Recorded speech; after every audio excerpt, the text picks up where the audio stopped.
Hi guys, my name is Sophia Gabber and I'm the Iowa Hunting Education Specialist. And I wanted to thank you guys all for taking time out of your evening to join us for our two-part session over trapping. I know I and all the panelists are very excited to have you here with us. As you know, this is a two evening night, so 6 to 8 o'clock tonight and then also on Thursday.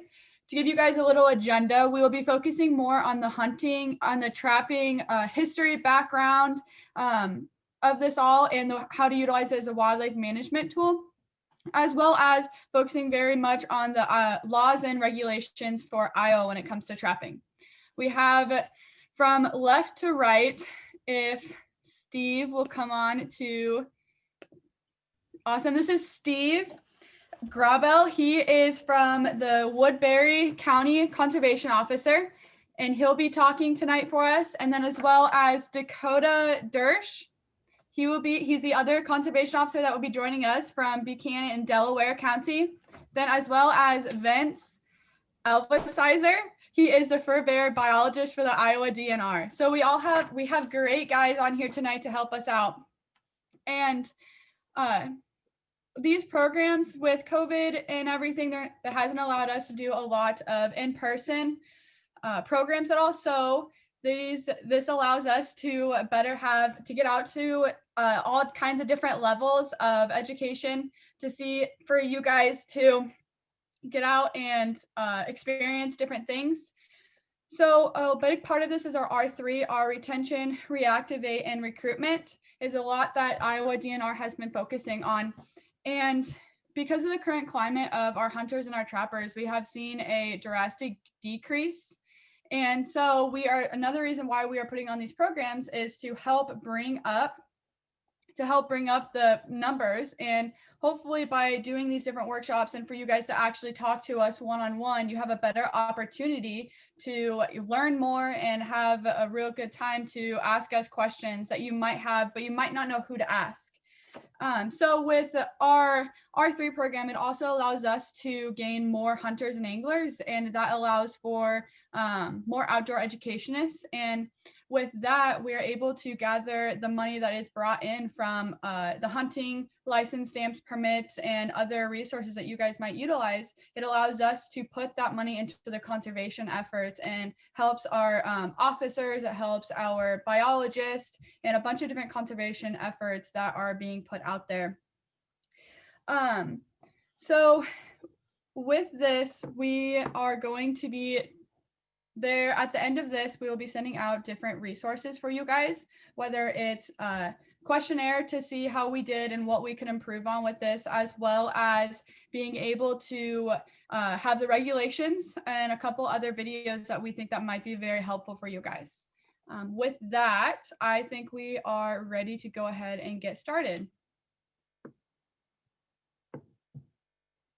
So what we're going to do first is we are going to have Vincent actually have a PowerPoint for us. Okay, I'm going to try to pull it up here. Can you guys see that all right? Okay, I'm going to talk with you guys about the history of trapping and the importance of modern trapping in wildlife management here to get things kicked off. Before I do that, again, I just want to, if I have not met you before, my name is Vince Elvisizer. I'm in the Clear Lake office for the Iowa DNR, North Central Iowa. And what I get to do for my job, as part of my job, or my main job, is to look over or watch over populations of furbearers for Iowa and the annual harvest, as well as have some input with the rest of our staff on the regulations for furbearers. So that's kind of where I'm coming from. We'll go ahead and get going on this talk now. Furbearers are they play a valuable role in our ecosystems, whether they're a predator, prey, or a habitat engineer like the beaver, for example. And some of our furbearers are even keystone species. By that we mean they're an important, top and critter out there on our landscape that affects other critters in the ecosystem. They're valuable to humans, both from a consumptive and non-consumptive use. And then besides all that, there's just the intrinsic value of having them out there on the landscape, knowing they're out there enjoying and appreciating that sense of wildness out there. To look at the history, it goes back a long ways for trapping. It goes way back, as far as the 1600s, and then in the Western US, the 1800s and things like that. It started with early explorers penetrating into remote areas of North America. One of the biggest drivers at that time was the beaver fur trade. Beavers were worth a lot more at that time. And so there was a lot of incentive by early European trappers, explorers. A lot of the exploring that was done in North America, whether it was Canada or the US, was first done by trappers. And there was a lot of trading that went on with the Indians, the Native Americans at that time. Kind of fast forwarding, 100 years or so, Iowa achieved statehood in 1846. It was during the 1800s, into the early 1900s that European settlement was occurring across Iowa's landscape, more specifically in our state. There was a lot of family farms getting set up, quarter sections, 160 acres.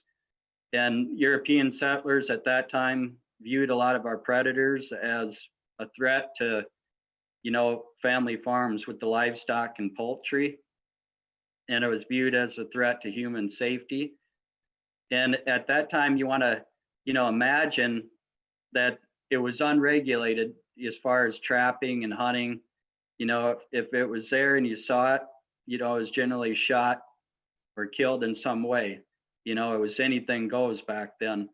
So predators especially were viewed as something bad on the landscape, and the view was to tame the landscape, to make it farmer family friendly in those years. So we actually lost quite a few species of critters at that time. Jumping ahead, as North America was settled, trapping still remained pretty important. It even became a way of life for lots of folks back then. It was pelts were valuable, the fur market was strong, and game was still plentiful, especially in the Western US and parts of Canada.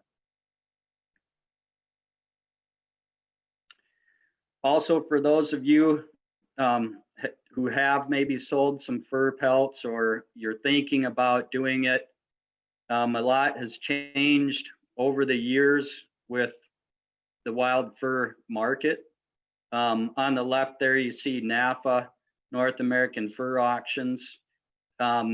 They were a big auction house until a year and a half ago, and they got into some financial troubles and are no longer going. And they have roots tied back to as far as the Hudson's Bay Company and things like that. And they're in the logo, you can see since 1670. And so it was unfortunate to see them, have that happen here in modern times where they're no longer they're not solvent, they're not buying pelts anymore, unfortunately. And so at the big scale, what's left is the fur harvesters auction on the right there. Not all fur pelts go to them, but several of them do.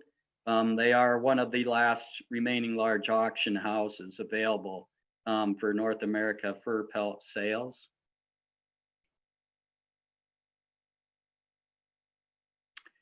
Kind of switching gears a little bit, getting out of the history. I just want to kind of take you into the, trapping in the North American model of wildlife management. It's kind of important to understand our background further as compared to Europe or some of our other countries overseas. Here we have what's called the North American model of wildlife management, where, it's who owns the wildlife. And different from countries in Europe, it's a public trust doctrine that was started in the 1800s. The North American model covers ownership, use, and management of our wildlife species. It was doctrines that were adopted as far back as from the Roman Empire, as far as the idea of everybody owns it together. State and federal agencies are there to help manage those resources for the people, the public.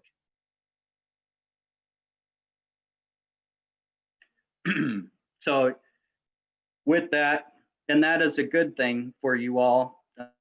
We still have healthy wildlife populations.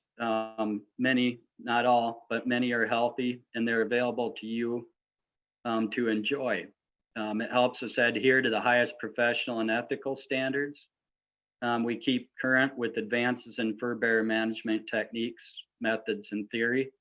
All that is kind of done largely through science and agency, adaptations and that sort of thing with managing your wildlife. Some of the key messages from the North American model to note: ownership, it's equitable access. One use should not exclude another. For example, hunting over trapping. Use, we don't want to over harvest without reason, no wanton waste. We want the resources to benefit society now and in future generations. Management wise, the model generally helps to share or dictate for us all, to only harvest animals that are abundant. Different from the 1800s, where animals were literally wiped out to near extinction in many cases. That's not done today in today's world. A lot of the regulations and how harvest is done is science-based, with wildlife surveys and wildlife research.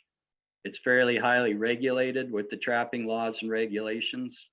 And in general, fair chase is kept in mind, that, there's best management practices. Trapping can be done humanely. Furbearer management, it can be a complex issue. There's things to think about biologically, emotionally for some people. It's values driven. It can be political and legal. There's lots of different viewpoints with lots of different topics when it comes to fur bearers or hunting or fishing, any of that stuff. It can be controversial at times.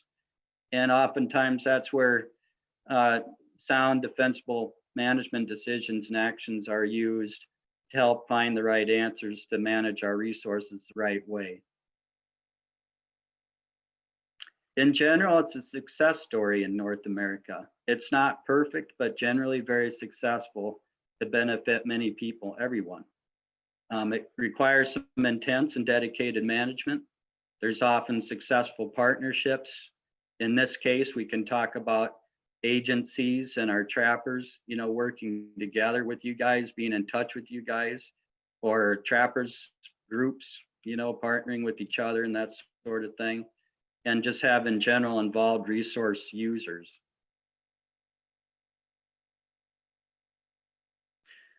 Trapping and Furbearer management, the two are interrelated. Regulated trapping is provided and allowed and legal. It's an efficient and practical way to reduce populations. It can be targeted to individual problem animals when it needs to be. Mortality is easily manipulated as far as harvest. Biologists can adjust regulations, staff can adjust regulations. It's in general low cost to the public to do so, to manage harvest and regulations. Generally, it can be proactive as far as looking ahead and doing things to keep the wildlife populations healthy and prospering, doing well. Allowable wildlife management conditions. the conditions with having harvest on several of our species is that it does not cause unintentional declines in the population numbers. So it's well regulated and enforced to keep things good with the wildlife, with our resources, and with our public. And there's social conditions too. We want to allow for fair chase as much as possible. We provide, there's hunter and trapper education available in today's world that there didn't used to be, 100 years ago. And those are done for a reason. It's to help work with all of us to be good trappers and to be good hunters, follow the regulations, and do things in the right way. Humane methods, but yet still effective in having some harvest go on out there. So I just want to go over some of the benefits of trapping. I think it's important to understand the benefits of trapping if you are thinking, especially if you're a beginner, you're thinking about getting into the sport. And you will be communicating and talking with friends and family who may ask, why would you ever trap? That's such a barbaric thing to do. How could you do that? And you've probably asked that of yourself, but here's just some things to think about, especially when you're communicating with friends or family about trapping. Some points here to go over. Trapping helps to monitor fur populations. The licensed dollars help support some wildlife staff, such as myself and the other folks here tonight with you, law enforcement officers, and the trapping and shooting sports folks. Trapping can be good for population management, species restoration, habitat management, relief from agricultural and property damage, to protect human health and safety, in terms of rabies or something like that, for example. Trappers are also, that community of trappers that we have out there on the landscape is they're experts. They know about the critters. They know how the critters ways, and they know how to catch the critters and how to do it effectively. So when we talk about population monitoring and research, we've been able to learn a lot about these animals, such as ranges, home ranges, and movement. Have research specimens to be able to learn about the reproductive rates, toxin loads, understanding way more about diseases now than we used to 100 years ago. And then even trapping these animals and letting them go in the form of mark recapture studies. So an example of, somebody that used trapping, that's pretty famous, well known in Iowa, was Paul Errington. If you haven't heard that name before, he was a professor at Iowa State University who did a lot of research on wildlife.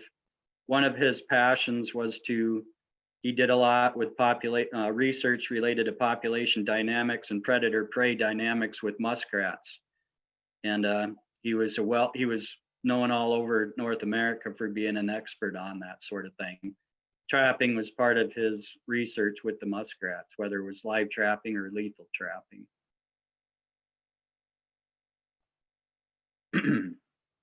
Population management.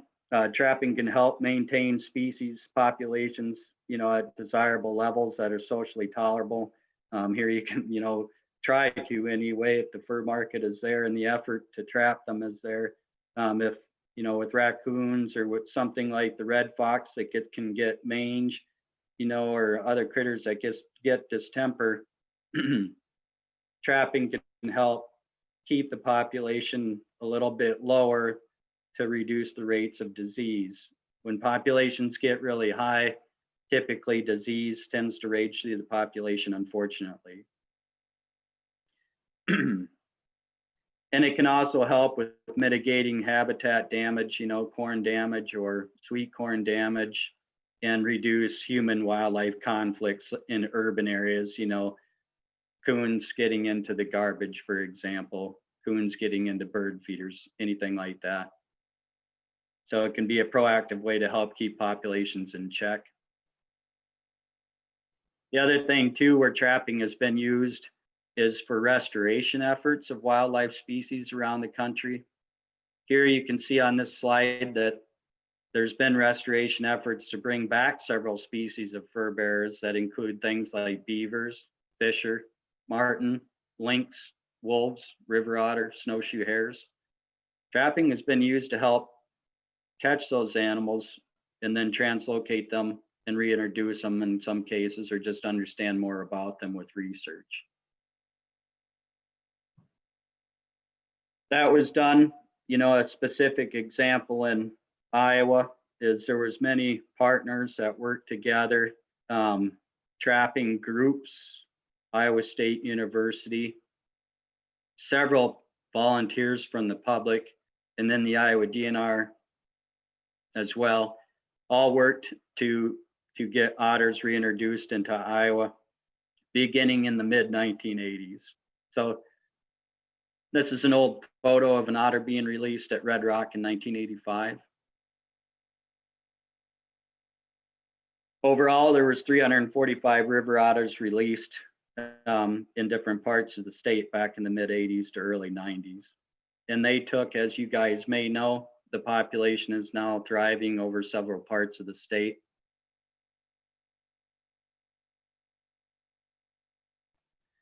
Trapping benefits can also help for other species that need protection, things like sea turtles and shorebirds.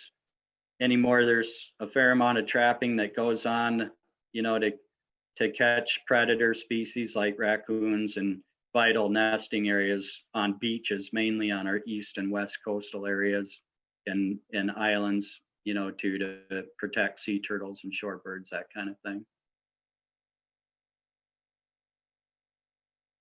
Predation is one of the 4 major mortality sources for some species of shorebirds and waterfowl. In some cases, our landscape affected, drastically altered by humans is artificially inflated predator populations. An example of that would be lots of old farm buildings and sheds and barns across our landscape in the farm country. Many times there's coons, possums, or skunks living in those old abandoned buildings on our landscape now. So human development forces, short things like shorebirds and waterfowl to nest in less desirable areas where they tend to be a little more vulnerable to predators at times. Sometimes there's some trapping that needs to be done, whether it's a nuisance situation or what, with beavers, muskrats and shallow lakes overeating the vegetation, that kind of thing. In some states in the southeastern US, there's even been gray fox nuisance issues. We don't have that in Iowa too much. And then reducing human wildlife conflicts. There's times when beavers are in an unwanted spot. There's times when foxes are killing chickens or coyotes are killing sheep, or beavers are getting high dollar trees, that kind of thing. So it's always a balance, but trapping can be a solution, whether it's lethal or non-lethal, to protect our public health and safety, protect livestock and agriculture and that sort of thing. And then to wrap this part up with trapping benefits, having a lot of trappers out there on the landscape across our country, that's a community of experts that's valuable. They have the know-how to catch animals with traps.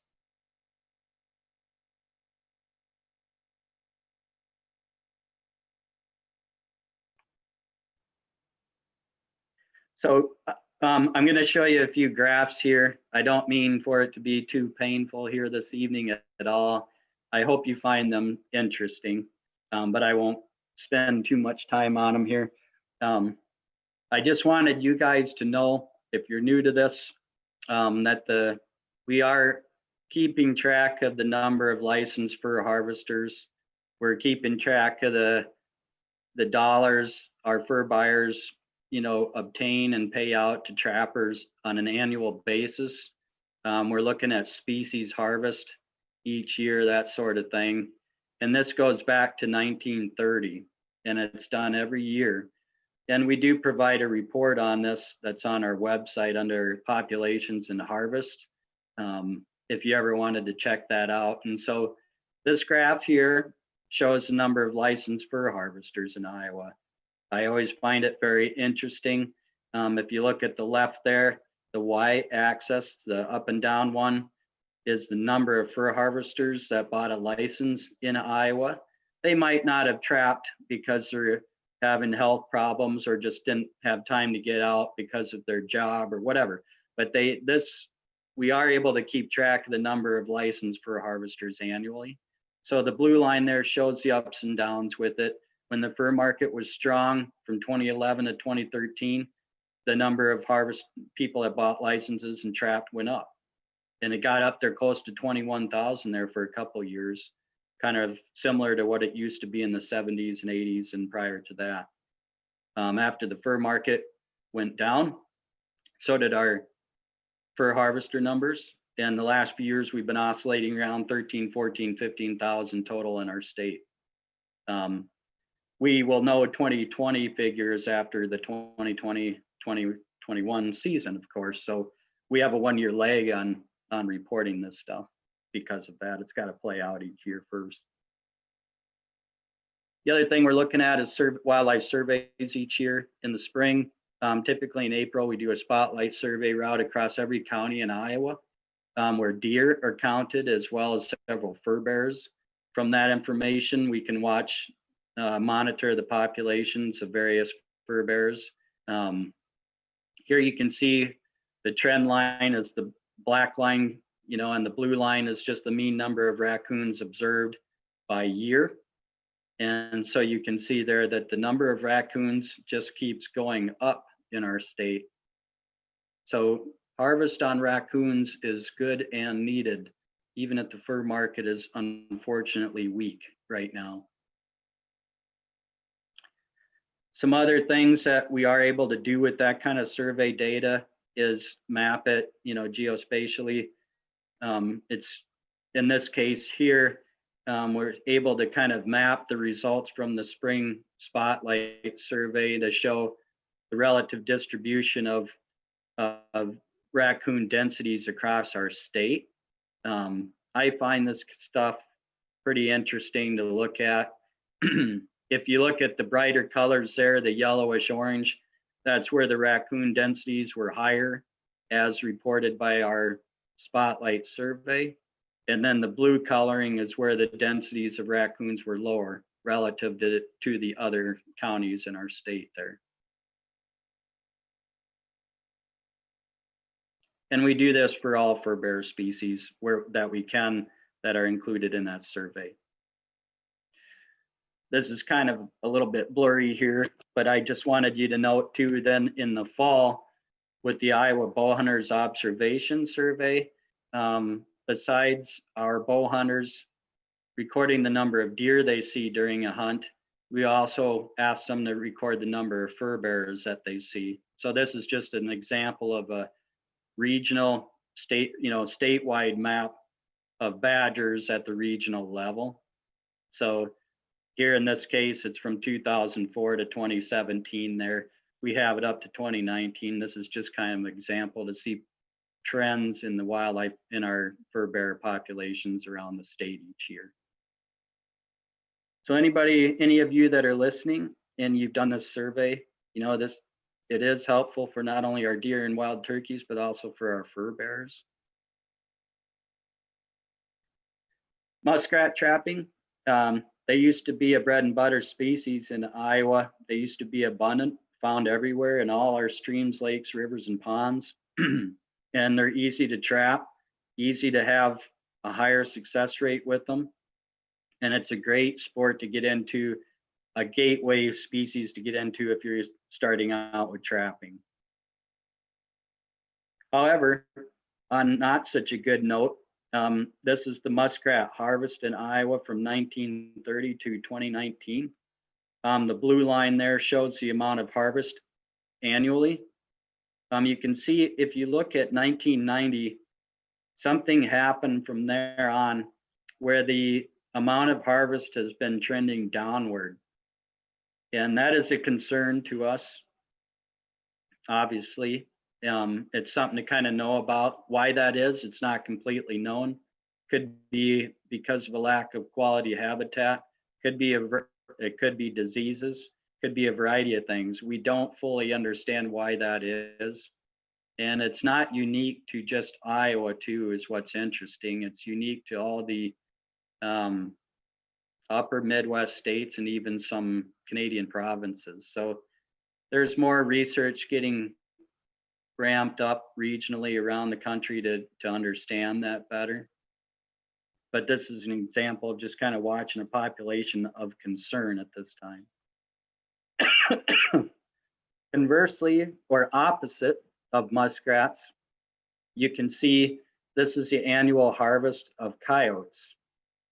You can see from 1930, look at the blue line here, that's annual harvest. We can infer populations based on harvest.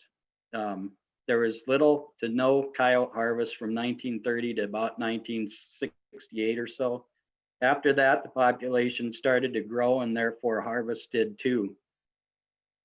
The last 5 years, I think we've had record coyote harvest in our state since we began recording it there in 1930.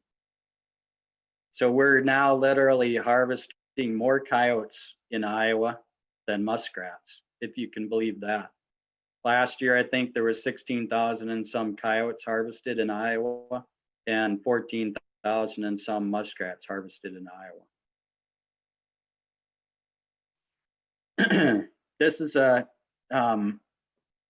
slide I just wanted to chat with you about quick.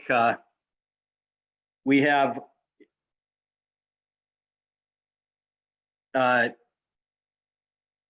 some information on our website. I'll move along here quickly. If you are beginning and you with trapping and you don't really know how to go about finding a fur buyer in Iowa, that can be done. It's not always easy depending on what part of the state you're in, but we have roughly 34 to 36 registered fur buyers in Iowa, depending on the year. And then there's other outfits that travel and come into Iowa and buy furs as well. But if you just had more questions on that, check our website, check with us, DNR, wildlife and law enforcement staff, and just ask us if we know of a good one to go to near where you live. You can talk with folks that belong to the Iowa Trappers Association, and then just try to talk with other trappers if you know any too.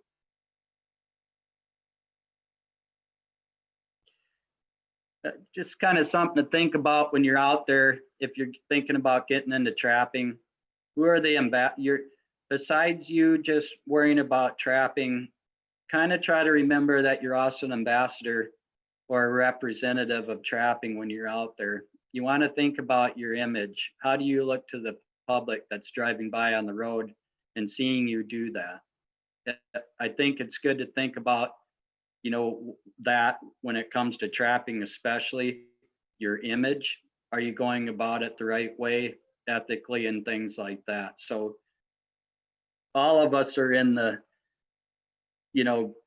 this together as far as giving trapping a good reputation and keeping it that way. And so I just thought I would mention that. Additional resources or information if you did want to do some digging and understand, some of the background with Fish and Wildlife, trapper numbers, harvest, and that kind of thing. Other places you can look is, besides IowaDNR.gov, is the Association of Fish and Wildlife Agencies and Furbearer Management. They provide information about harvest around the country.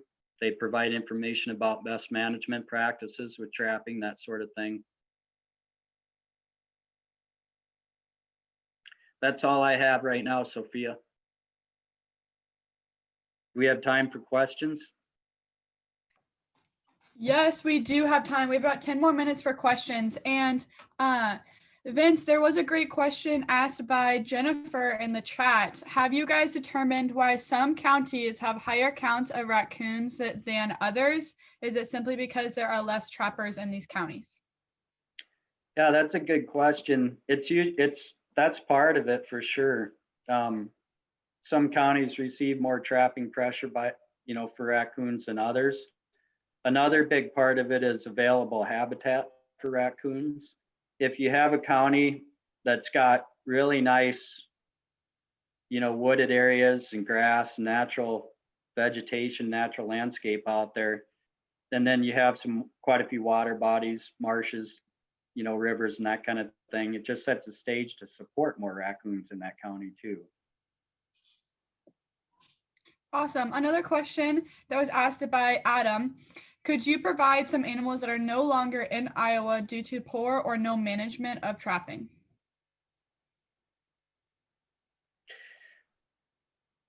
Did we reduce numbers due to trapping for any animal species? Is that what they're asking? No, are there any animals no longer in Iowa? So I think what he's asking, are they extinct from Iowa because of poor or no management of trapping? Not that I can think of in today's world. No, that did happen in the 1800s before there was any agency managing with laws and regulations. I would say in today's world, the gray fox numbers are really low, but that we don't feel is related at all to trapping. Perfect. All right. So I'll jump in really quick. Adam did elaborate a little further down in the Q&A. He's specifically looking from the early 1800s for the really management practices in place. So Adam asked that, are there any animals before the 1800s that may have gone extinct? Well, we no longer have a breeding population of lynx, fisher, gray wolf, mountain lion, and black bear. And probably some I'm forgetting at this time.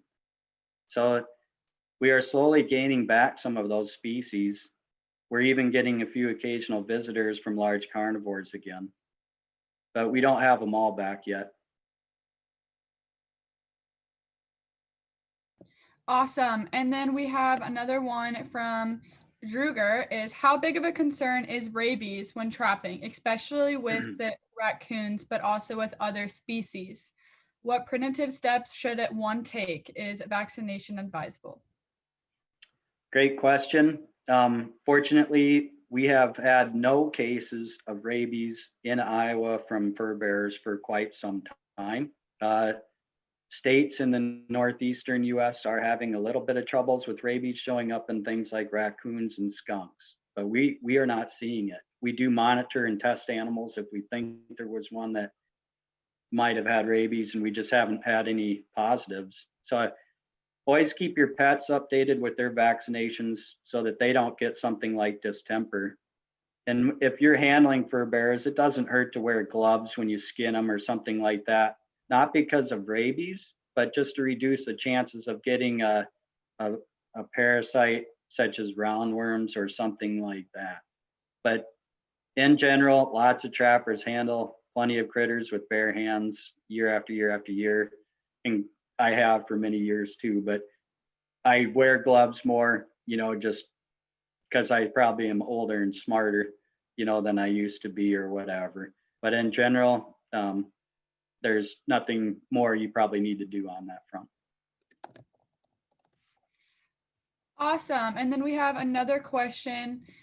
With the current climate, are you seeing an increase in people interested in trapping for sustains, or transferable diseases cause a decrease in licensing?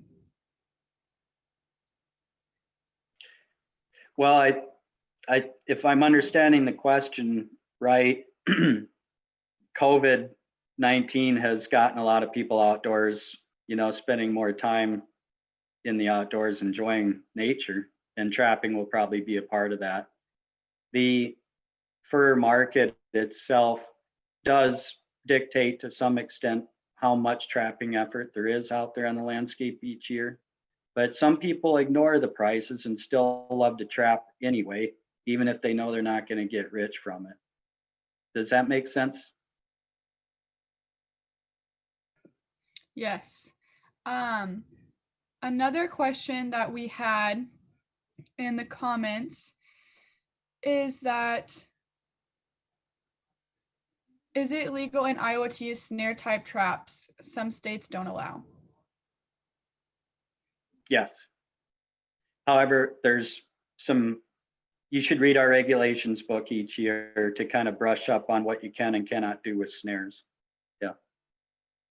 And we will be having more conversation about the laws and regulations due to trapping after our break. I think we're going to take one more question and then we're going to actually hit a break. So my last question for Vince is, do you estimate the number of coyotes taken by large hunting parties that hunt with dogs? I know those numbers can be hard to keep track of. Furs aren't sold. Yeah, that's a really good question that we could talk about at length.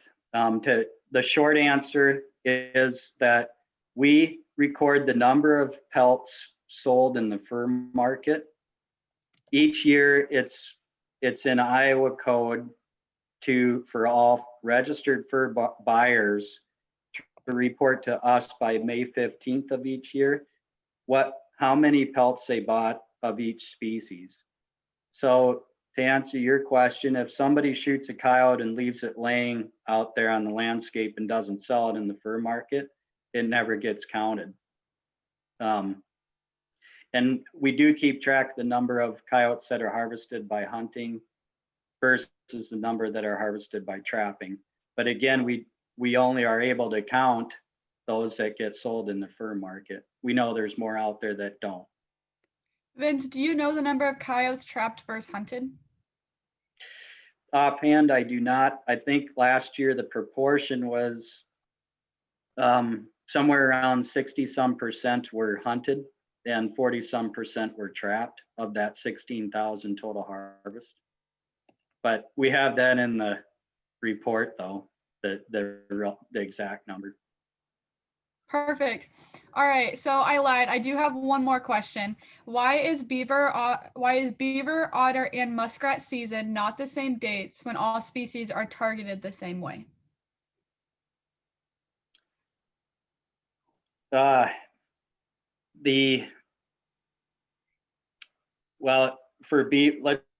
start with beavers. The beaver season is open longer to give more opportunity to beaver trappers, especially in the spring after ice out occurs.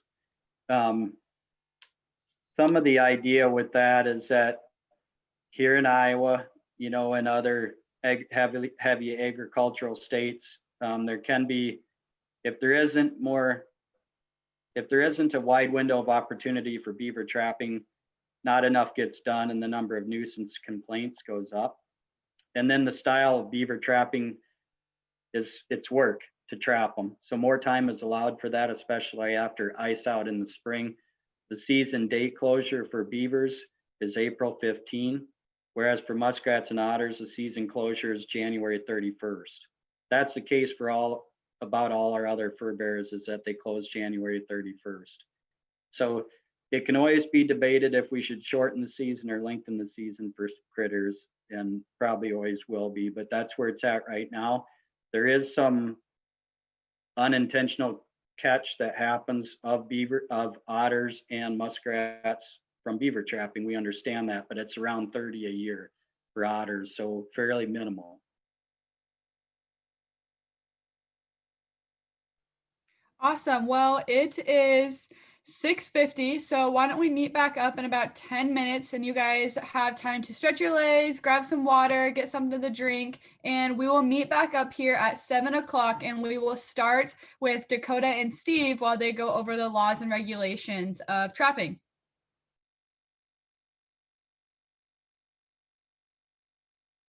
Hi guys. Now that we're back, we're going to go ahead and turn it over to Dakota and Steve, and they have a PowerPoint brought up for you guys so you can go ahead and review over the laws and regulations that we have. Hi, Sophie. We're standing by here for Steve Grable. Steve Grable is the conservation officer over in Woodbury County, and he's going to be our presenter this evening on the PowerPoint. And then I'll be assisting with some of the questions. Just a brief note in advance that we're going to be answering a lot of the questions throughout our PowerPoint to the best of our ability. So if you do have questions, go ahead and post them in that question and answer, If it's something that we're going to answer at a later date or a later time, I'll just make that comment in there that answer is going to be coming up. Are you able to hear me now, Dakota? Yep. All Loud right. and clear, Steve. Excellent. Well, it's good to have all you here on the webinar with us. I'm going to pull into a little bit better spot here with a little bit better service, hopefully. So I'm going to go ahead and share my screen, and then we'll get started. But while Steve's doing that, I'd just like to thank everybody for joining us this evening and being patient. We're working with the technology that we have, and it's actually working fairly well for us. So I'm excited to have the opportunity to be with you guys. One thing I would really like to emphasize in all seriousness is I'm honored to be here with Steve, number one, and Vince Elbelsizer. They're two of the best that we've got in the state. So if you guys do have any questions biologically or regulation wise, now's the time to ask, because you got some of the best guys that you'll be able to pick their brains on why things are the way they are. And like Steve mentioned, previously when we were chatting, we are here to work for you guys. And we're really honored to be here. So hopefully our technology works with us, and we'll go from there. Sounds great. Well, I think that's a key point, Dakota. There's not very many conservation officers in Iowa, and we are a regulatory agency. So what I always remind folks is that we're out there. We're not trying to create conflict. We are working for you, and we're working hard to make sure that we're earning our keep. So if you're out trapping, if you're out hunting, fishing, boating, expect to be visited by us. That's your opportunity to ask us questions or express your opinion. But we're just there doing our job and trying to make sure that we have things that we can enjoy in the future generations. So, we're going to wave and smile. You do the same, and everything will go well. Everybody makes mistakes now and then, but hopefully you folks starting out, you're gonna learn a lot in this webinar here tonight, and you won't have those questions. So we'll get through it. But again, this is the regulations for 2021.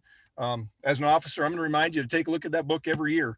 There's always stuff that's going to pop up that you didn't realize changed, or maybe you just didn't realize the first time you read it. I would probably discourage you from talking to retail stores and internet chat rooms for getting your regulations.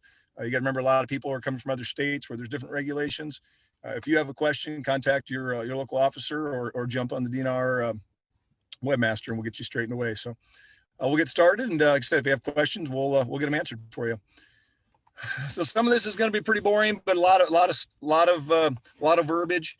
And we're going to paraphrase a lot of this, but one of the things to remember is that you can't shoot rifles on or over public waters or over public roadways. You can't shoot a shotgun with a slug or a pistol or revolver on or over a roadway. And this doesn't apply to officers. The reason we mentioned this in trapping is because you can shoot a handgun in the road ditch to dispatch animals. So that is lawful. If you're out there with a rifle or a shotgun, you don't want to use that to dispatch your animals, particularly in the road ditch. The shotgun's probably going to cause more fur damage than you want. As far as licensing, that's a pretty important thing, right? It's a little bit different than fishing and hunting. If you are taking any fur-bearing animal, you're going to need a fur harvester's license. It doesn't matter what your age is. There is an exemption on your own land, and then the other two differences than all the other fur-bearing animals are coyotes and groundhogs. You can actually hunt them with a hunting or a fur harvester's license. If you're going to trap coyotes and groundhogs, then you need the fur harvester's license. This code section talks about trapping birds and poisoning animals. There's no time where the average citizen can poison animals. So you're going to hear areas around the state with high coon populations where they talk about using a couple different things to get rid of coons. And the thing about poisons, they're indiscriminate. And once they're in the system, they continue to kill in some cases. So you may poison a raccoon, something else is going to eat that poisons them, something else eats them. Once that poison's in the food chain, there's no stopping it. So that's the reason for that. But the biggest thing to remember is that you can't poison anything, and you can't use any nets for birds, no poison food or any of those kinds of things. So just want to keep that in your mind. We're talking using conventional traps in all of our fur harvesting stuff. This law is different than what you're going to have heard in the past. In the last couple of years, it's changed. But essentially, if you catch fur during the season, it's lawfully taken. you can keep that all the way through the year up until the night before the season. So in the past, there was a permit to hold hides that was required. That is no longer the case. And I guess unless technically you want to keep it that day right before the season. So there's a few hours in there where there's a little bit of a window that you would need that permit to hold, but essentially you can keep your fur year round now. Open seasons is a pretty important part. You see, there's a lot of words there in that actual code section. Essentially what it means is you can't take animals outside of the season. There are a few exemptions, and that's if it's impossible or impractical to obtain permission and that animal represents a threat to a person, domestic animal, private property, it can be taken without permission, but then all the parts of the animal need to be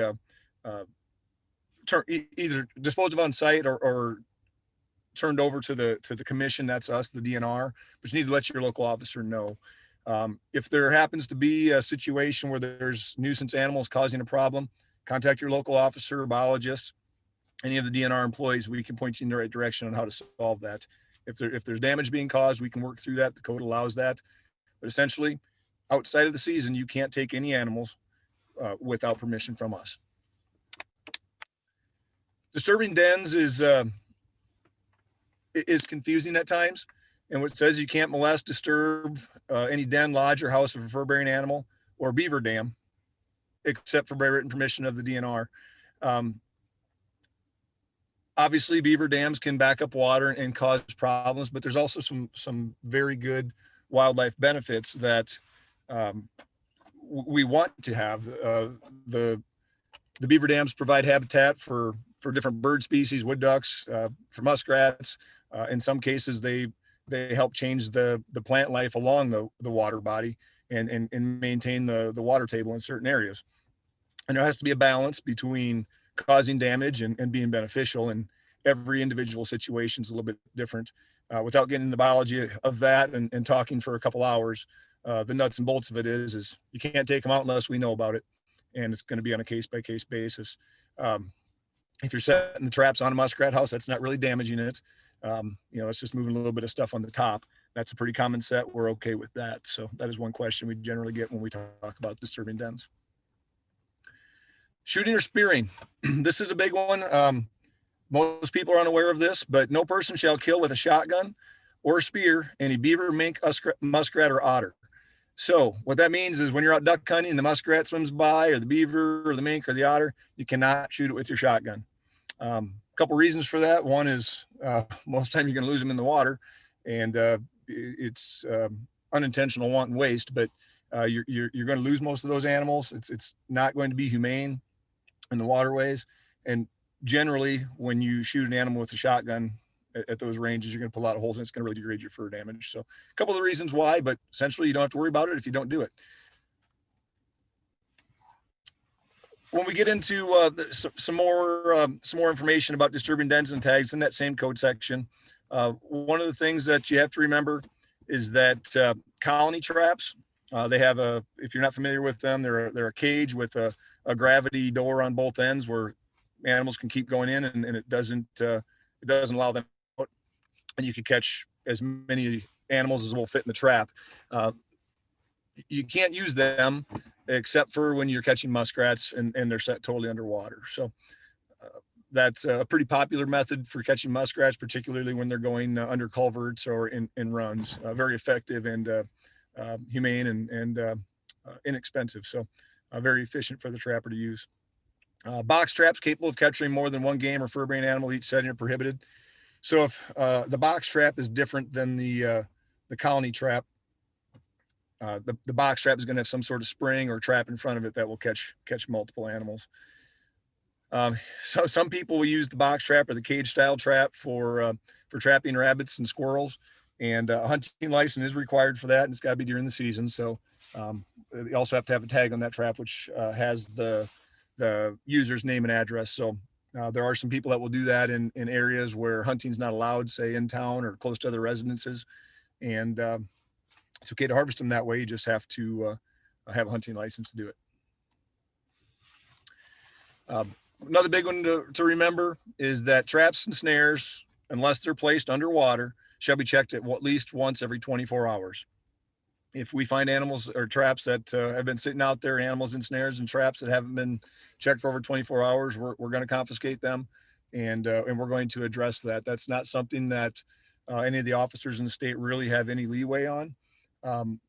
You set the trap; it's your responsibility to check that, and you need to have that respect for the animal. That's where a lot of the negative opinions of trapping come from. So if you set a trap, you need to check it within 24 hours and make sure the animals are removed.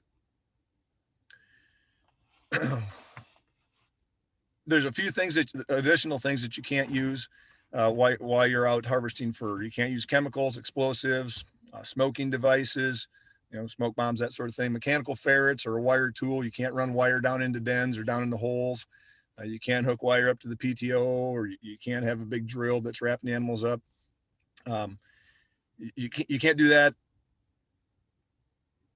in trees, dens, anywhere where an animal might be hidden to help remove that animal from that hiding spot or that den.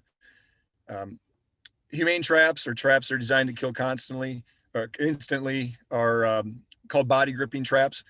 The jaw spread on them, as originally manufactured, cannot exceed 8 inches when they're set, unless they're entirely underwater. So we had a lot of questions on that.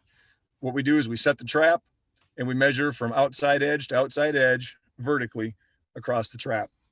And some people say, what size? What size does that mean? Can I use the 220 or the 280?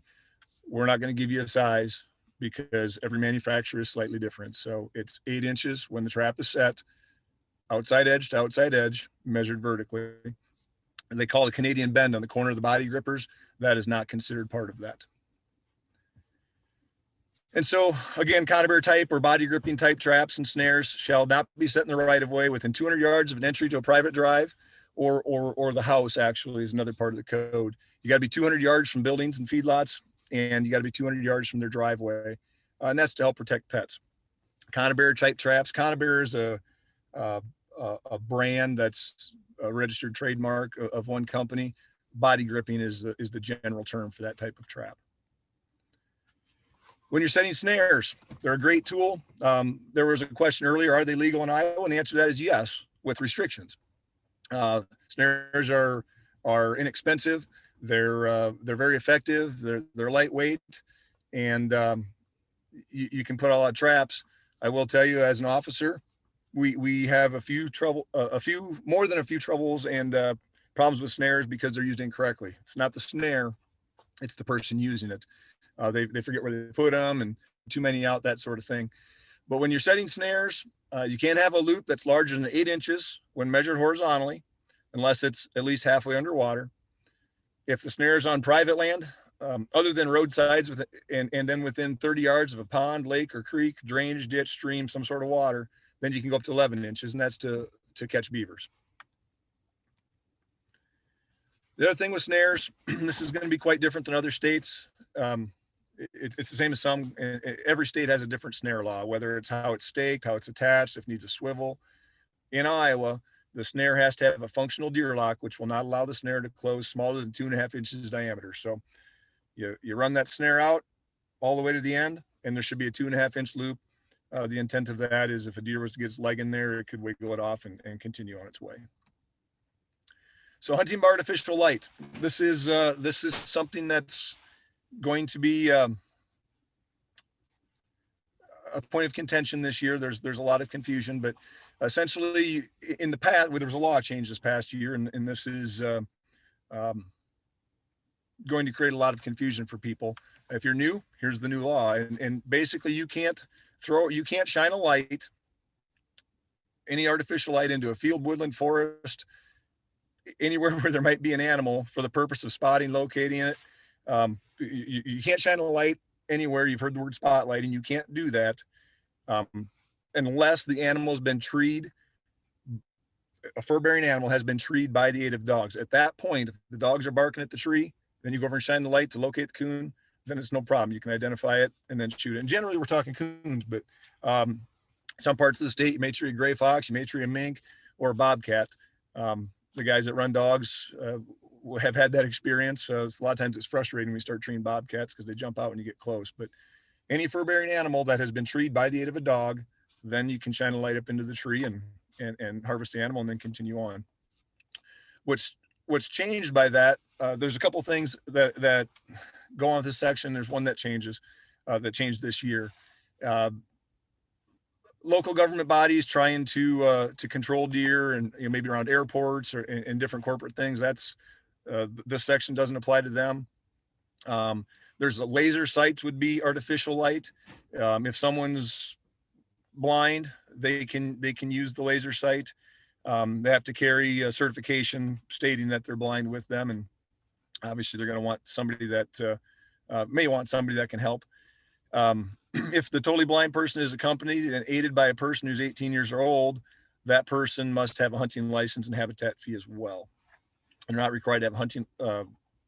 If they're going to shoot their own deer, they need to have their own tag. But if they're coming along just to help out, the hunting and habitat fee. Anybody other than the totally blind person shall not shoot the laser sight as well. So you can use the laser sight for treed fur bearers, and someone who is visually impaired can use the artificial light as well. So this is the new law, and I'm gonna speak slowly here. I know I'm talking fast and we have a lot of information to throw at you. This is new this year. A person using an infrared light source to hunt coyotes. This is an exemption, and it's legal for a person using an infrared light source to hunt coyotes as long as the infrared light source is mounted to the method of take or to a scope mounted on the method of take. So it's okay to use infrared as long as it's attached to the gun or the scope. Then it goes on to say, however, no person shall use an infrared light source to hunt coyotes during any established muzzleloader, bow, or shotgun deer season. So during the deer season, which starts middle of September and goes on into January, you can't use artificial light or specifically infrared light to take coyotes. This doesn't count for coon. It doesn't count for bobcats, red fox, anything else. It's specific to coyotes. It's not during the deer seasons. And those are keys to know.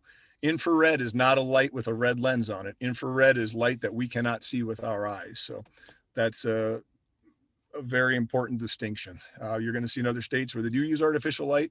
We don't allow it here in Iowa. So fur dealer, this is going to be important to you. It's the person that can buy your fur. It might be a person, might be a firm, might be a partnership corporation, it might be an auction, could be multiple different things. In the background, if I confused you on what a colony trap is, this young man in the photograph is using a colony trap. You can see that's just a hinged door and multiple muskrats went in it. That trap was set underwater, used to catch muskrats. It's completely lawful. So you don't really need to know about the fur dealer license reciprocity, but if something seems shady about your fur buyer, you give us a call and we'll deal with that. But the key to remember on the fur buyer stuff is that they can possess fur anytime, and they're the only people that can buy fur bearers from you. You can't sell a bobcat to your neighbor. You can't sell a raw otter to the guy down the road that wants to put one on the wall. You have to sell your fur to a fur buyer. This is an important code section. Many years ago, we had a problem with spotlighting in general.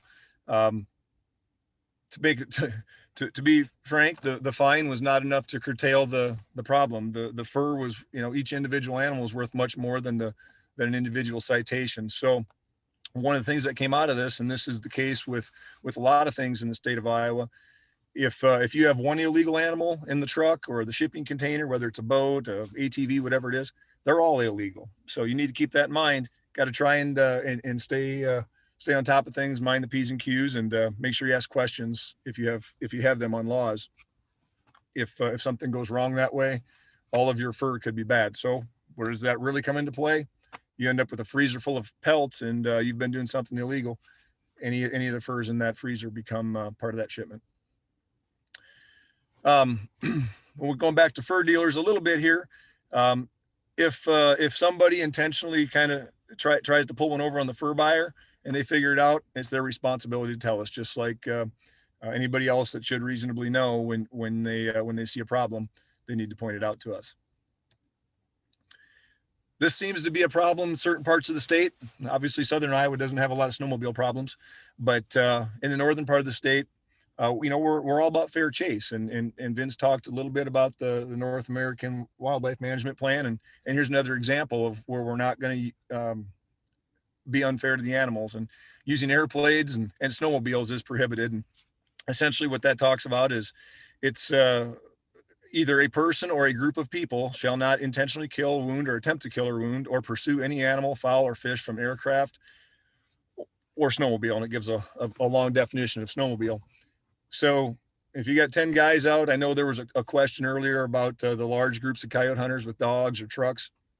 If there's one snowmobile in that bunch, and when we're able to round you all up and articulate that you use that snowmobile to kill the coyotes, the entire group is going to be charged. So that's if you're in that group and you see somebody doing it, I would recommend calling your local officer and making sure that you're not involved in that, and get out from under it. This seems to be something that's unfortunately, I don't know how old this law is. It's been within the last 10 years. We had to make a law that it was illegal to intentionally interfere with lawful activities.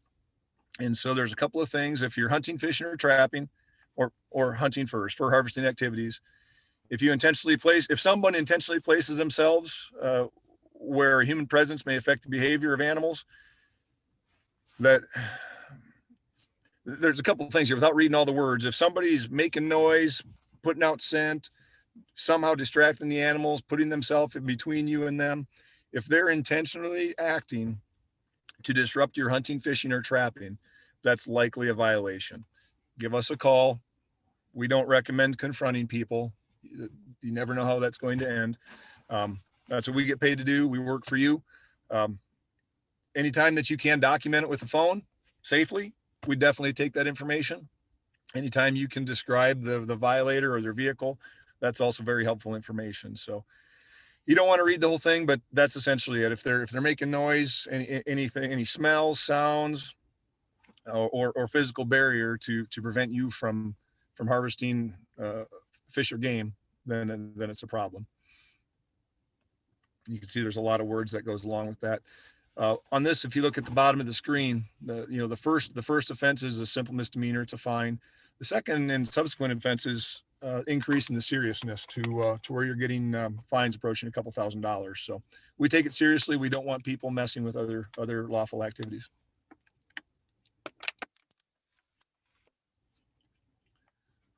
One key here is, I forgot to mention this again, we don't want interactions with officers to go negative, but it is lawful for us to come ask you for your license, and a landowner or a tenant can find out who's on their property as well. So any officer that, whether it's us or a municipality or a state trooper or sheriff's deputy, if anybody with a gun and a badge, any certified peace officer comes out and starts talking to you, you have to provide your license to them. If you're trapping along roadways, going in under bridges, slowing down long roads, stopping and checking traps at culverts, that sort of thing, I would almost expect that you're going to have an encounter with a law enforcement officer and tell them what you're doing, explain it away. And, if it goes well, they may be able to tell you where there's more places to go trap. So try to keep it positive. So abandonment of dead or injured wildlife, it's also called wanton waste in many cases, is illegal. And so earlier there was a question, and if I think I understood it right, somebody wanted to know how we know how many coyotes are being sold because the guys that are chasing with dogs are leaving them lay. If that's the case, we need to know about it, because leaving a dead or injured fur-bearing animal in the field is unlawful. The fur is the valuable part, or that is the usable portion of the animal, as we would call it in code. If somebody's shooting coyotes and leaving them lay, it's a violation. So if you know what's happening, let us know and we'll get that taken care of. But while taking or attempting to take a game or fur-bearing animal, you can't abandon an injured game or fur-bearing animal without making a reasonable effort to retrieve it from the field. Now, that is not as difficult with trapping as it is with hunting. But again, we're talking fur harvesting in general. And just want you to know, the same thing, if you trap a coyote and decide you don't want to drag him all the way back to the truck because it's too far, that's a violation as well. But you can't use the usable portion of the animal in the field. Got to take it out with you. And the usable portion is the fur-bearing animal, the fur on the fur-bearing animal. Pigeons and crows, you can you don't need to pick them up. So that is code. There's Iowa code. There's administrative rules. Iowa code is voted on by the legislature and approved, discussed and voted and either approved or shot down by the legislature.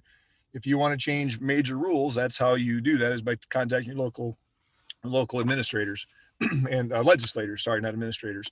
The administrative code is a set of rules that goes through the Natural Resource Commission and is supported. They're more management rules than broad. And so that's where you're going to find your season dates and more specific things, methods of take for guns and dates and what kind of licenses, that sort of thing. Administrative rules are still, by violating them, there's still offenses. You're still going to be charged. And with that being said, there's really no difference to the average person, because it's still a law. It's just there's a little bit different process. Administrative rules, you can talk to your local officer, and we can talk to the biologist. In this case, there was a question about season dates. Maybe we discuss that with Vince, and the season dates, if we have the data to support it, can change slightly. Code is going to take legislative approval. So we're not going to read through all these, but here it is. If you want to read it, if you wanted to go back, is why it's all here. The majority of seasons, fur bearing seasons, are going to open the first Saturday in November. Doesn't matter the date. It's the first Saturday every year. Starts at 8 a.m. Not at 6 a.m., not at 7:30, not at 7:45. And there's probably some people out listening to this webinar thinking, why does that matter? And we want to start at the same time, because what's going to happen at that prime spot when the fur market's good, there's going to be 5 or 6 people that all want to set a trap right there. You can't be everywhere. It's all part of the game, figuring out where and when to go and doing the right scouting.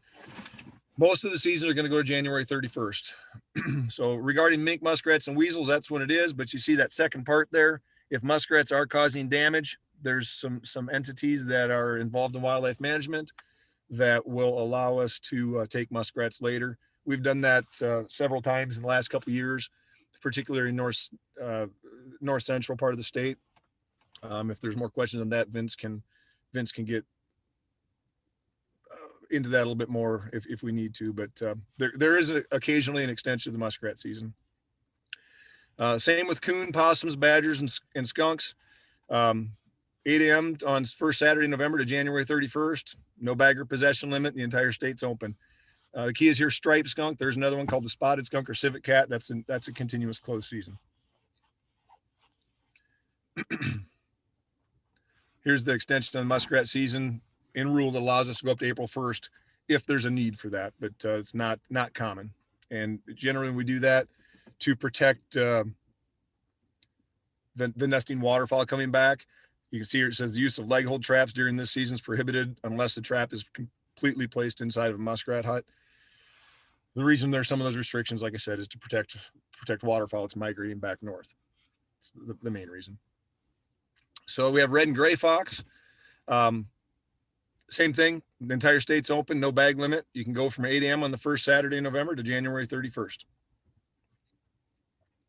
Beavers, we allow a little bit longer. Again, Vince commented on the difficulty in trapping beavers. I can tell you from personal experience, it's a lot of work, but it's great fun trapping beavers through the ice, as long as you have solid ice. There's obviously some safety concerns there. You never know what you're going to get in February and March. You could have really cold weather, and then all of a sudden it turns bad. The ice goes bad. So there's a little time frame in there where the ice is too thick to trap through or push through to walk on, while you're walking in the water, but it's not stable enough to hold you up. So we lose part of that season in many cases. So April 15th is when we shut the season off.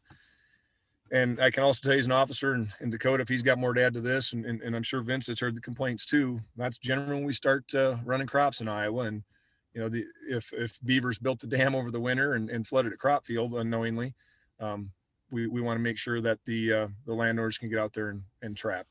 So, or sorry, the landowners can't get out there and trap. They can get out there and plant. We may need to trap the animals. This is kind of a key point that a lot of people have seemed to forget about. So we're talking coyotes. Now, coyote hunting is continuous open season. The entire state's open and there's no bag or possession limit. But coyote trapping is different. And it's that first Saturday in November at 8 a.m. to January 31st. We do have the authority to allow trapping of coyotes later on. Sometimes there'll be coyotes around calves. We don't generally have livestock depredation problems here in Iowa like they do in western states for a variety of reasons, but they will definitely come in. They're opportunistic. They may feed on the afterbirth or any dead calf that they can find, but they're not generally going to go attack cattle. So over to the gray wolf and the spotted skunk I mentioned earlier. We have a continuous closed season on those. So kind of a neat picture in the background here. That's what we're looking for, and we're glad to see you guys here. Is that heritage? Just you know, Dad and his son, and now his grandsons are all out there taking pictures. I know it was these boys' grandpa that took this photo. So kind of neat stuff to pass on that historical knowledge and the love of the outdoors. So it's great. River otter and bobcats, we do have some additional restrictions on them. Again, you got to have the license, same as always. They can both be hunted or trapped. Again, you can't shoot otters with a shotgun, but if you happen to see an otter up on dry land and you weren't shooting across the water, you could actually shoot with a rifle. That was a unique situation that came up. Haven't had that very many times in 20 years, but I did have that call a couple years ago. I'm not going to list all the counties. You know where you live. You can see the list there, but river otters can be taken statewide. Bobcats, there's some restrictions on counties. And essentially we have 3 zones. There's some counties where you can't take any. There's some counties where you can take 1. There's some counties where you can take 3. The key to that whole thing is no one can take more than 3 total in the entire state. So if in this case, bobcats can be taken in this county's listed. It's 3 otters per person, or 3 otters per person. When it gets to bobcats, it's 1 per person in these counties. So if you happen to live in Woodbury County with me, you can take 1 Woodbury County bobcat. Or if you travel from Blackhawk County over to Woodbury, you can take 1 cat in Woodbury County. You can take 3 in some counties in southern Iowa. So if you've already taken your 1 in Woodbury and then you decide to go down to say Fremont County or Mills County or just down the road a little ways, you can only take 2 more. So it's a total of 3 or a combination of 3 from those 3 zones. So it doesn't matter where you live. It matters where the animal was harvested. So hopefully I was clear on that. Get a lot of questions on it. I think I got through it. So there it is. No more than 3 bobcats total can be harvested. If something else to note here is if you're out trapping and you happen to catch more than 3 bobcats, we're not going to penalize you as long as you call and turn the animal over.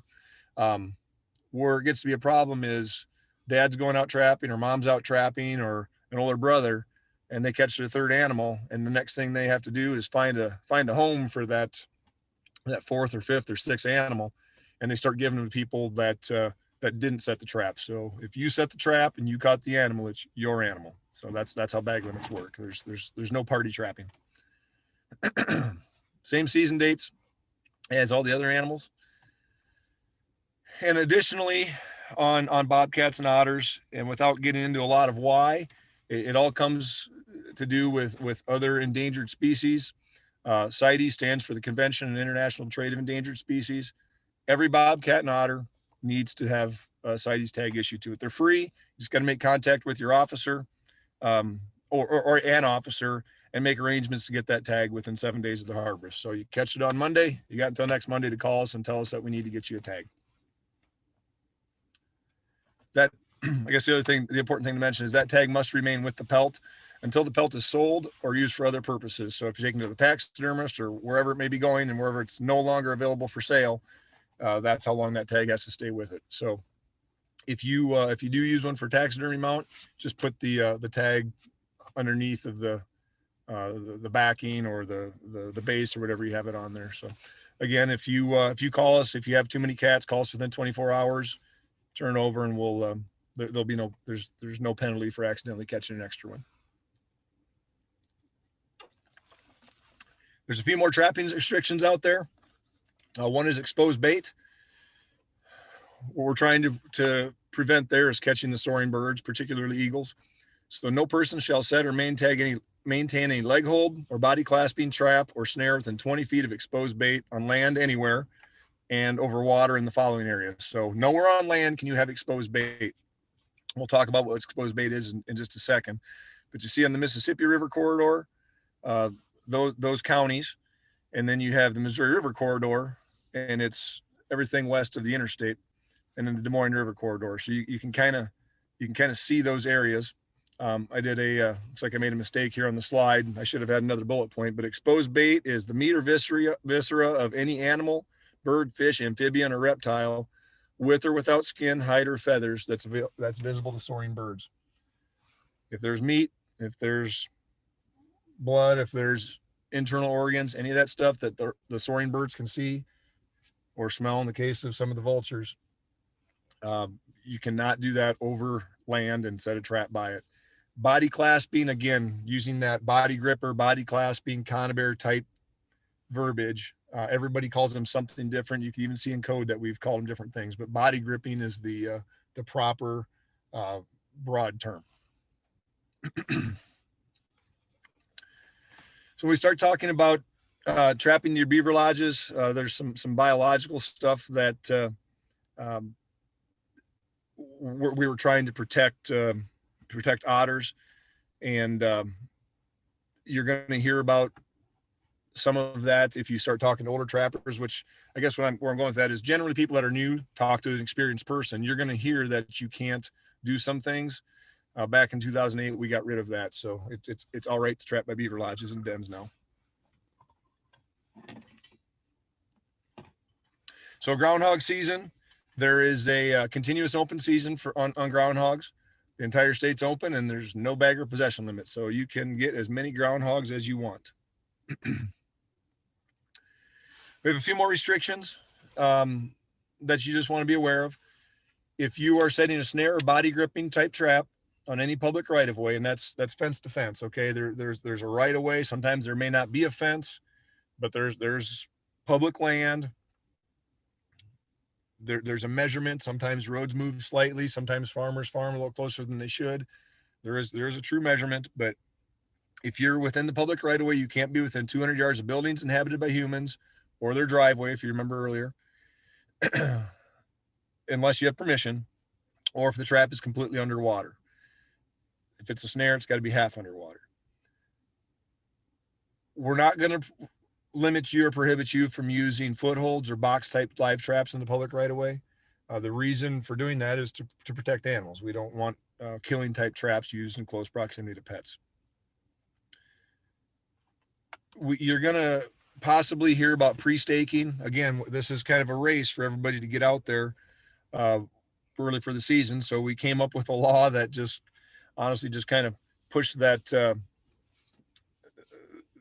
big race up a little bit sooner. But no person shall leave any trap, stake, or non-indigenous set making material upon a public road right of way, except for 2 weeks before the trapping season and the last day of the trapping season. So if you're running a big road trap line, when the fur market was good, we'd have people run hundreds and hundreds of miles in one day.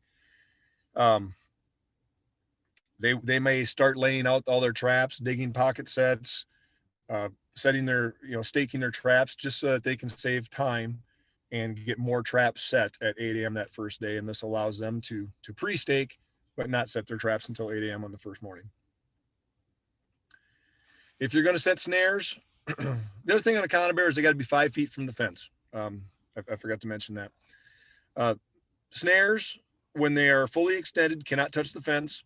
They also cannot be attached to a drag. Snares need to be attached securely to a stake so that the animal can't drag the snare off. When you set snares, again, they can't be larger than 8 inches horizontally unless they're set halfway underwater. And if they are by that water on private land, they can be up to 11 inches in diameter, or that 11 inches diameter measured horizontally. There's the deer stop thing again. That's in both administrative code and administrative code and Iowa code. So mechanical snares always come up. Snares cannot be powered by springs if they're set on dry land. So you're going to, not to pick on any one brand, but one that comes to mind is the Power Ram. It's very popular. It's been around a long time.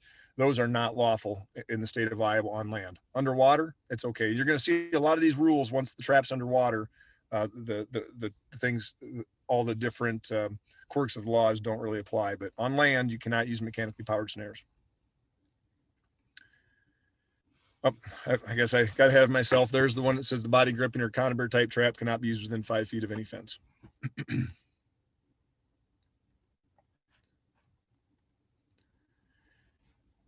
So I talked about checking your snares every 24 hours. Animals, you got to remove your animals from traps and snares every 24 hours as well, or immediately upon discovery. So you're driving down the road, checking your traps. You see the coyote, you don't say, oh, I checked my traps at 10 this morning. I don't have to get him out until tomorrow. No, you have to go get the animal out of the trap now.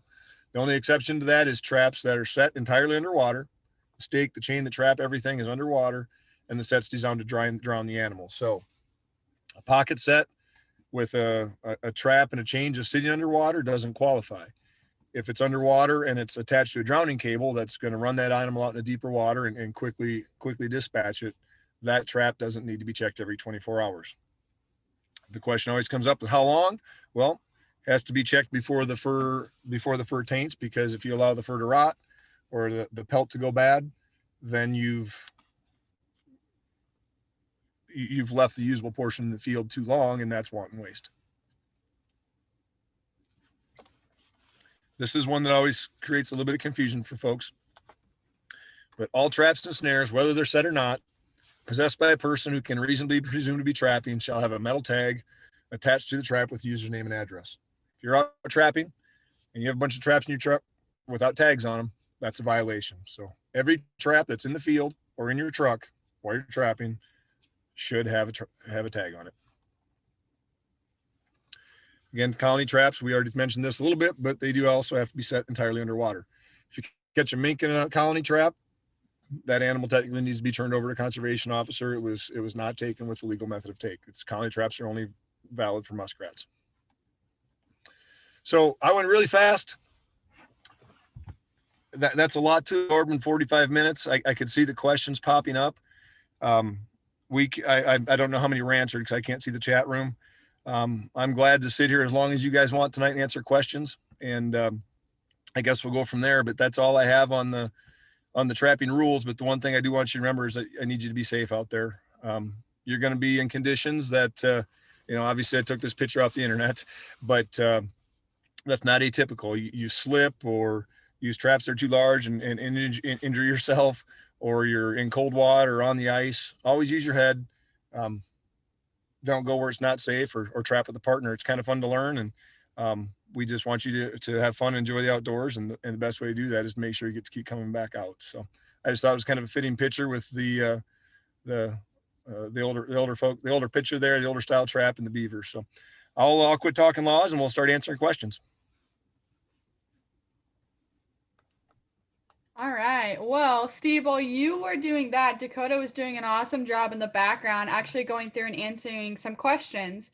Dakota, I don't know if you want to talk and Steve answer this, but Dakota had answered a question about if you have beaver damage on your land, can you shoot them with permission? Dakota did go in and answer that a little bit, but he said that you might want to discuss this more in a moment. So I'm not sure if you want to go over that some more.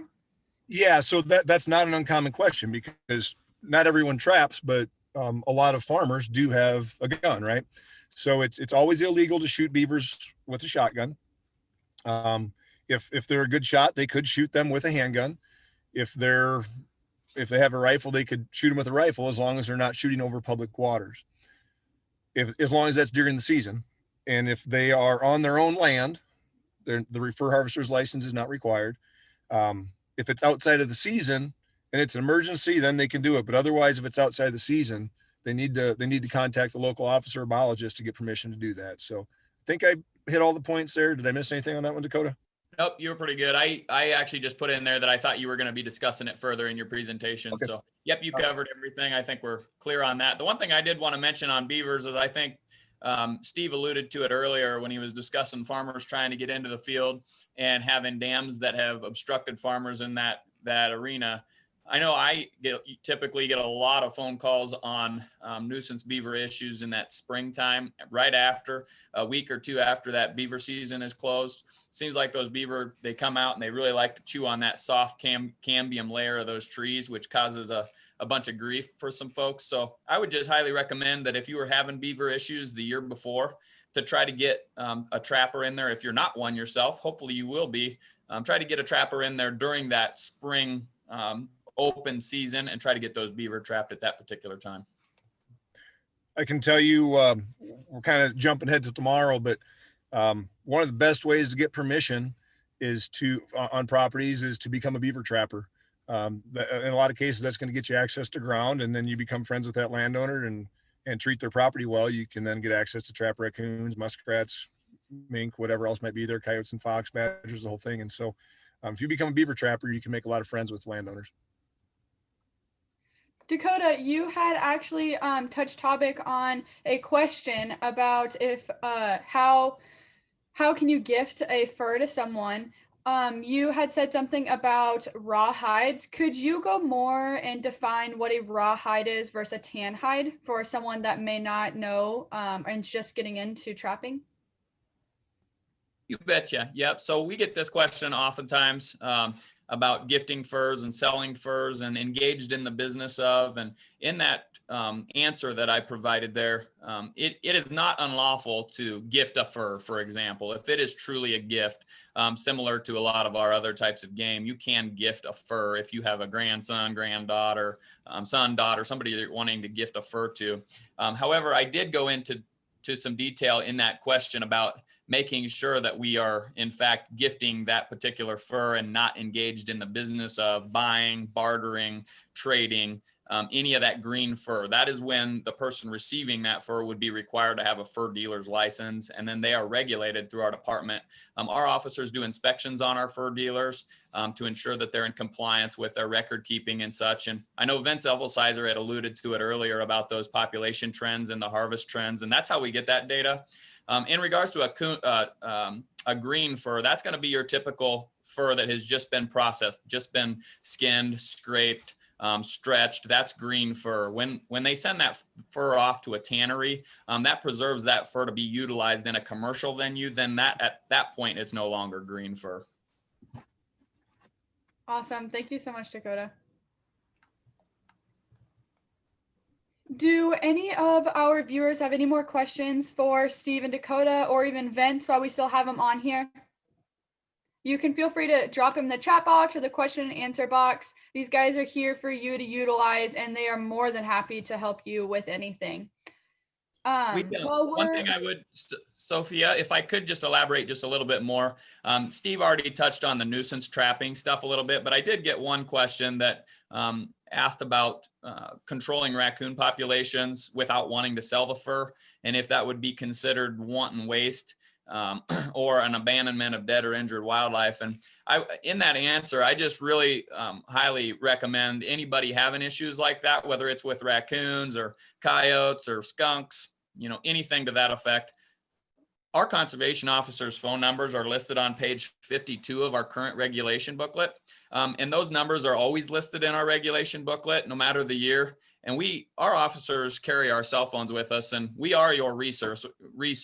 We work with you guys. That's what we're here for. Just try to work with that local officer to make sure that we do stay in compliance, because we want to be able to help you with any nuisance issues you're having whatsoever. And so if you're having nuisance issues and you're working with that officer, you do have the ability to dispose of those animals on site, and you're not going to be in any trouble for that abandonment of dead or injured wildlife. But make sure you're working with your officer on that. Awesome. And I did attach a link to your county officers in the chat box too, if any of the viewers want to go look to see who their county officer is too. One question while we're waiting for others to come in is, what does the future of the wild fur market look like for Vince?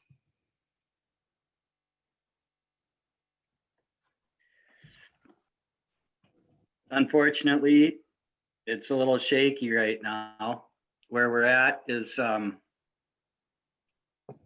countries such as China and Russia are not buying as much from North America as they were even back to 2013 and farther beyond that. So it's a little shaky right now. We're down to the fur harvest auction as the big, the one remaining large auction house selling to multiple countries, furs from North America. So we still do have, that being said, there has been for a long time ups and downs with the wild fur market over the years for a long time. However, it is on shaky ground, and that's something we're all keeping an eye on in the future. Awesome. Another question for Steve or Dakota. Are there any special requirements or regulations that need to be followed for hunting on public land? Go ahead, Steve. You want to take that one? Sure. So that's a pretty broad question. Hopefully I'll nail it, but so we'll just narrow it down to fur harvesting. But I can't think of anything specific. Most of our rules are statewide. There may be some county specific areas. The only thing that I can think that would be specific to certain game management areas, at least state-owned areas, would be the muskrat season getting extended. Now, the IHAPs, the walk-in areas, that they don't allow trapping on those. They're private property, and there's no trapping on those. There may be some different restrictions on federal public land depending on where you're at. And around Iowa, we also have the county conservation boards, and it's all right, but a lot of times we're all lumped into one group: the county, the state, and the federal system. And people just say it's public hunting or public use, and so I can't address every county. Many of the county conservation boards are trapping by permission. They just kind of want to know who's out there because they're multi-use recreation areas, and they don't want to have programs where they're walking people and their dogs through an area that has traps set in a much smaller controlled environment. And they have campgrounds and that sort of thing. So some of the counties may have specific rules. Most of them do on county owned land. As far as the state of Iowa and state game management areas, I can't think of anything in particular other than the muskrat season be extended, and then the federal areas, there can be some restrictions too. So if you have a specific area, I might be able to help your Dakota, but honestly, if you're 200 miles from me, you're going to be better off to call your local officer and make sure that they can, they'll know that area intimately, where I'd have to look it up on a map the same as you. So if you have a specific area question, I would definitely call your local guy or gal, and we'll be able to point you in the right direction on that. But Vince or Dakota, do you have anything else to add on that? How about set making material on public hunting ground, pre-staking public hunting ground? Do you have anything to add to that? As far as the public roadside limitations, that pre-staking 2-week grace period is limited to the public roadside stuff. We don't want folks going into our game management areas and saving their spot throughout that duration of time. So the code specifically talks about leaving those trap or stake or non-indigenous set making material upon public road right of ways, except during a period of time prior to that 2 weeks prior to the season. So if we're on public hunting ground, we need to make sure that we're not setting those traps or having any of that trap stuff out there prior to the season. Yep, I think I failed to mention that actually. So yeah, no, that's sometimes overlooked, but for other folks that are out there too, just ethic wise, and moral wise, what we do want to kind of be cautious about as trappers on those public hunting grounds and public properties. Not that it's necessarily a law at all, but ethic wise, we do have a lot of folks that walk their dogs and such out on those areas. And so we need to be cognizant of that in the type of trap that we're using in those areas to make sure that we're going to go after our target species and not somebody's dog that they're out there walking. I know I get quite a few of those phone calls every year where somebody sees a set trap or something. And oftentimes it's somebody that doesn't trap. They're not familiar with the type of trap. And with the advent of these dog-proof traps, they're wonderful in regards to being able to use those traps in areas that we don't have to worry about those conflicts with the canines or the dogs in those areas as much. But I think Steve did a really good job at covering everything else, Sophia. The one set in particular, and this is actually one of the questions I always ask our new officers when we're training them, is if somebody has the cubby style set where it's a bucket or a box with a body gripping trap in front of it and a fish inside of it. It's not exposed bait to the soaring birds, but any domestic animal that walks by that is going to be caught as well. So it's not an illegal set, but it maybe isn't the best set to be using on a popular public hunting area.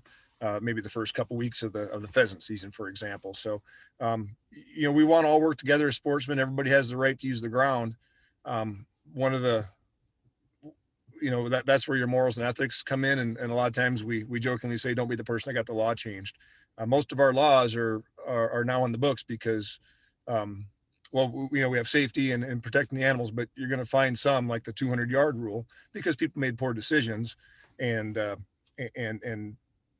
overstepped their bounds and didn't make good decisions. And we ended up having to make laws to protect property and other things. So I think we probably nailed most of those. I think that's probably where you were going with the question, but the big thing, make sure you know the area you're going to. It may be a state, county, or federal area or a walk-in area. That just keep those, there's a distinct difference between them.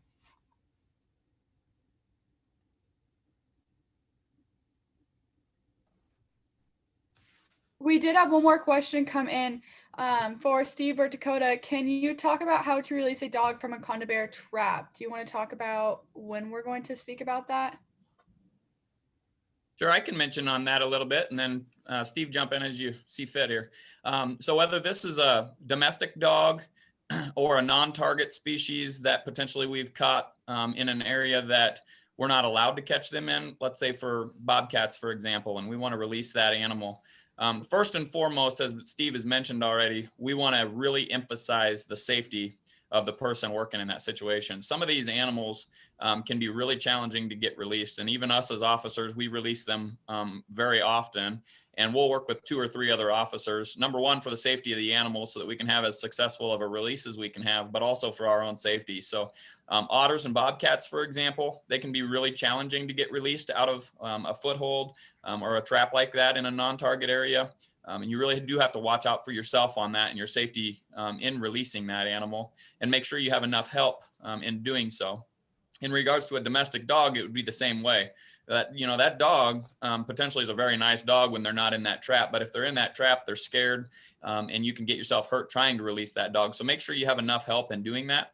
Oftentimes the best approach is to have some type of a device like a divider, which oftentimes farmers will use, so that we're able to safely hold that animal down and basically immobilize them so they can't squirm, they can't get any more injured than what they are there. And then that allows us to get to that foothold trap or that conibear type trap to make that safe release. And we do make dozens and dozens of those releases every year. So another thing that I would highly recommend, keep your local conservation officer's cell phone number on speed dial if you're out there trapping. If you do run into a situation like that, make sure to call that officer and the officer will work with you on that release. Sure. A catch pole is a very handy tool to have. We'll probably show that in some of our equipment. It's a loop on the end of a stick. It gives you a little bit of control over the animal. One of the most successful things that I've had, particularly with bobcats, they bite, but they also have a bunch of knives on the end of their feet and they're incredibly quick, is a barrel that has a notch cut out of it. And if you walk towards that animal with the barrel, a lot of times they'll try to hide in it. You push it down, this with a foothold, and you have one leg one limb that's attached to the trap. You push down on the barrel. If you have a partner with you, they can kneel on the barrel. You can reach down and deal with that foot that's in the trap and not have to worry about the other 3 legs in the mouth. So I've had a lot of success with that. What I have in my truck is a plastic 55-gallon drum that's been cut in half. Just has a little notch cut out of it that maybe 4 or 5 inches wide, kind of a half moon shape. Works really good. Put it over top of the animal. You can deal with that foot. As soon as that foot's out of the trap, it just kind of sucks right back into that barrel real quick. And now you have the animal inside of a box that's not going to hurt itself or hurt you. And you have a couple of different options to tip that over and let them run away. But Don't leave them in the box. Some guys will say leave them in there. They're just going to sit in there, and you're going to come back the next morning. They'll still be in the barrel. So if you have to, if you're afraid of them, drive a vehicle close to it or whatever, tip it over, let them run the other direction. So I will tell you on the Bobcats or anything else that you let go, make sure that if your truck's close, you keep your doors shut. And I would definitely get the truck on the other side of the cover. So for example, if you have an animal trap 30 or 40 yards out from the trees, if your truck's between the animal and the trees, they're probably going to end up in it. Put the truck on the other side of them, they'll run to the trees instead of into your vehicle. Just a bit of advice.